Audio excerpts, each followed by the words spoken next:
Hi guys, and welcome back to the channel Held Dominance. Anthony here. Please remember to like and subscribe, and also click that notification bell if you're enjoying what you're seeing and want to see more.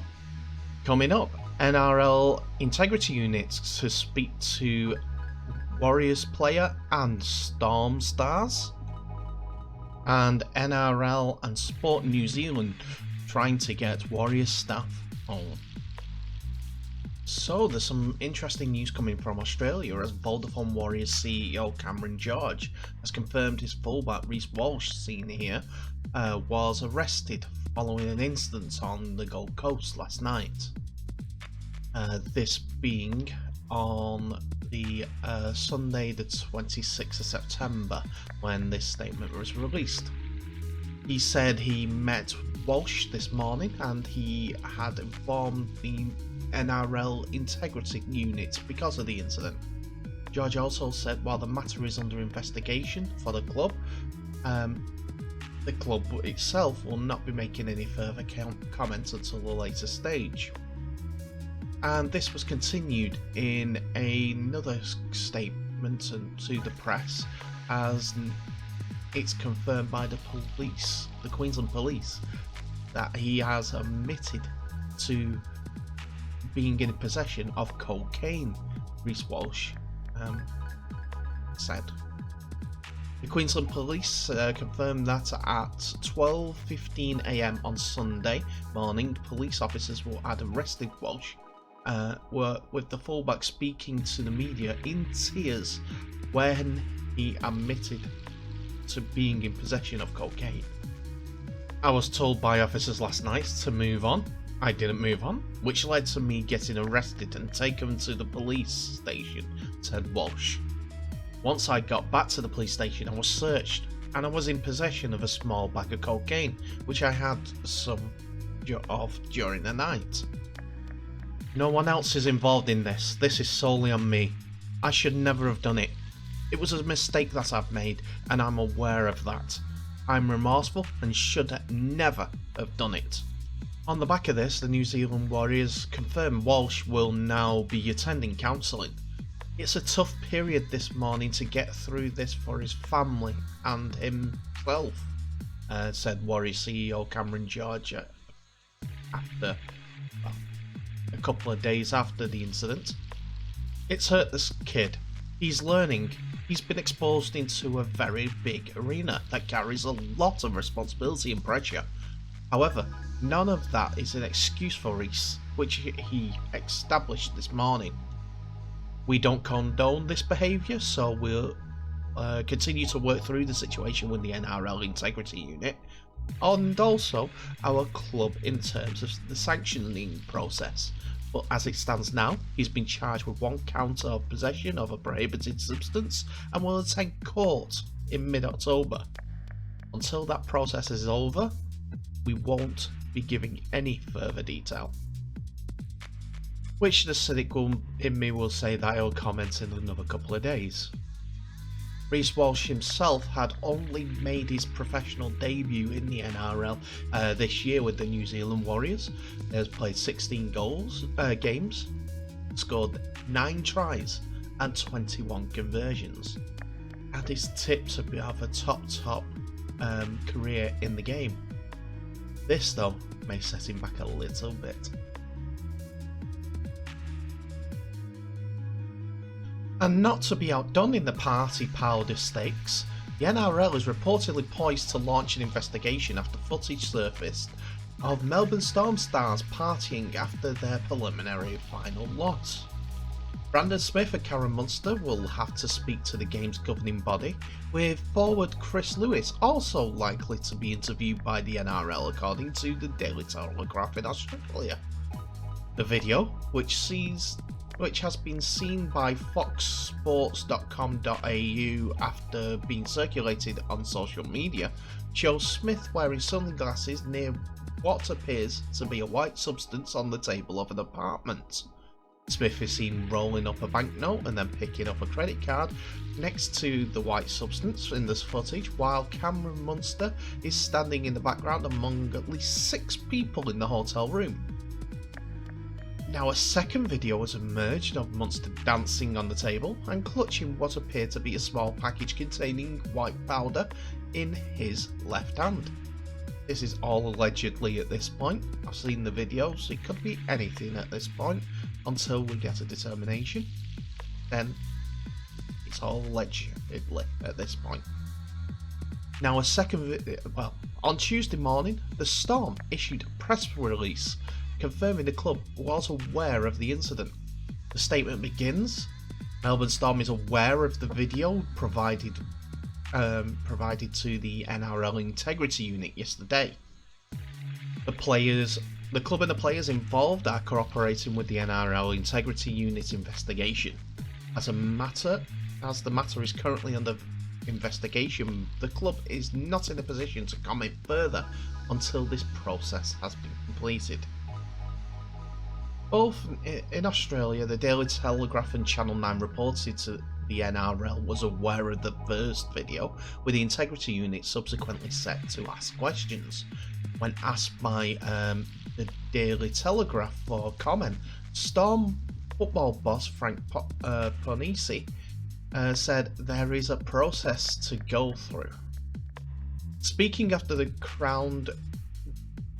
being crowned Daily M Coach of the Year on Monday, head coach Craig Bellamy said, "I don't know the full details yet, and he'll be commenting when he knows anything. He doesn't want to say anything and it doesn't turn out to be right." He also did say that obviously if I know of the incident and he hasn't spoken to the guys in detail yet, but it has hurt everyone. The Storm crashed out of the preliminary finals with a 10-6 loss up to Penrith Panthers on Saturday. Melbourne finished the NRL regular season on top of the ladder with a 21-3 record, which included 19 consecutive wins between round 4 and round 23. Staying with the NRL and going back to the New Zealand Warriors, they have played in the last 18 months all of their rugby league in bubbles in Australia and have now sent out an impassioned plea for Warriors staff who have been stranded in Australia, being humbled by the attempts for players to help them to try and get home to their families in New Zealand this year. The 9 staff have been separated from their partners and children since the Warriors relocated to Australia on January the 3rd, and are unsure when they will get to see them again, as there are no quarantine places available for Kiwis returning to New Zealand. Once the borders reopen, it will literally become a lottery for the Warriors staff, as the New Zealand government plans to draw names for a limited quarantine spots. It's been incredibly hard, Warriors football operations manager Dan Floyd said. All I can do is talk to the kids on FaceTime, and I'm missing a hell of a lot. You can't be a dad, you can't be there for them, you can't pick them up from school or sit down for dinner with them or hug them on the couch at night or take them on a bike ride. There are good and bad days. Some days they are okay, and then the next day there is frustration. Anger creeps in sometimes. They are upset and there are tears. We realise there are a lot of people in a similar boat at the moment who are trying to get home, but I can't explain how tough it has been. Lloyd has 2 daughters aged 9 and 13, while strength and conditioning coach Dane Norton, head of performance Craig Twentyman, and team manager Laurie Hale also have children in Auckland, and other staff have partners.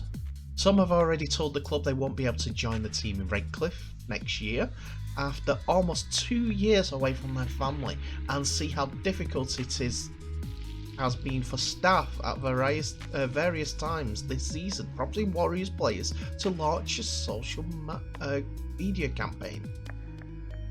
In a social media campaign by those calling themselves the Real Warriors, well, in a plea on the behalf of the Real Warriors, the likes of Toho Harris, Jazz Tavenga and Delin Watane Zelezniak called on the New Zealand Prime Minister Jacinda Ardern to help our 9 fully vaccinated members of staff to get home to our country, whom they have represented admirably and with pride, with the plea, please help them get back to their families, in a post that was shared by Melbourne star Brandon Smith. Lloyd went on to say the staff were deeply appreciative of the players' attempt to help them in this situation. For them to see that we are struggling and take action on it was really humbling. That was completely off their own back. That was something they wanted to do to help, and words can't express how grateful we are that they had a crack and tried for us. The NRL and the Warriors are also working with Sport New Zealand to find a solution for the unique predicament faced by the players and staff of the club, along with the group of NRLW players who moved to Australia before the competition was postponed and want to return home. Unlike the All Blacks, the Black Caps and the Kiwi Olympians, the Warriors were unable to apply for quarantine spots because they have no travel restrictions between Australia and New Zealand. However, the Trans-Tasman bubble was closed last month after there was a recent COVID outbreak in Auckland and places in managed quarantine, which could only be booked until the end of November, were full. They will tell everyone a date, so you jump online and put your name in the hat, Floyd said. They could be 5,000 people trying to get 1,000 rooms, and if you're lucky, your name would pop up for one. If not, bad luck.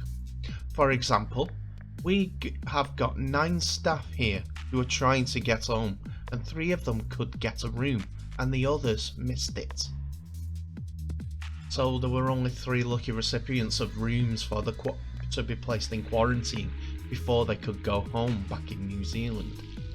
The New Zealand Warriors themselves relocated to Tamworth on January the 3rd, as the club's Australian-based players and staff were unable to travel to New Zealand for pre-season training due to the Northern Beaches outbreak, and it was decided they would play home games in Gosford until April.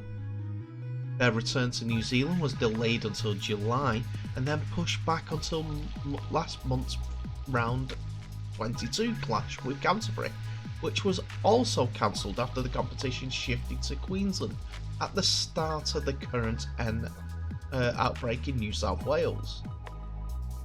Lloyd just finished off that all the staff who wanted to go home and went out and got double vaccinated, just in hope that that would help. We have done everything we can, but there is nothing at the moment that they could do. So I hope the situation is solved for the New Zealand Warriors and the rest of the 9 staff, the 6 that are left, so that they can get home, because it's been a long time. I know you and me wouldn't like to be kept in a bubble for so long. I tell you, not kept away from our families for so long. I'd be frustrated, sad. So that's it for another video, ladies and gentlemen. Thank you so much for watching. Please remember, like, subscribe and share this video worldwide. Tell me what your thoughts are on these 3 stories coming out of the NRL, and are you shocked by the way that they have been behaving?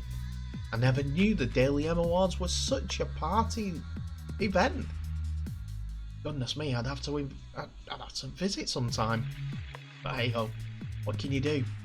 Young men bored doing what they want. More money than sense.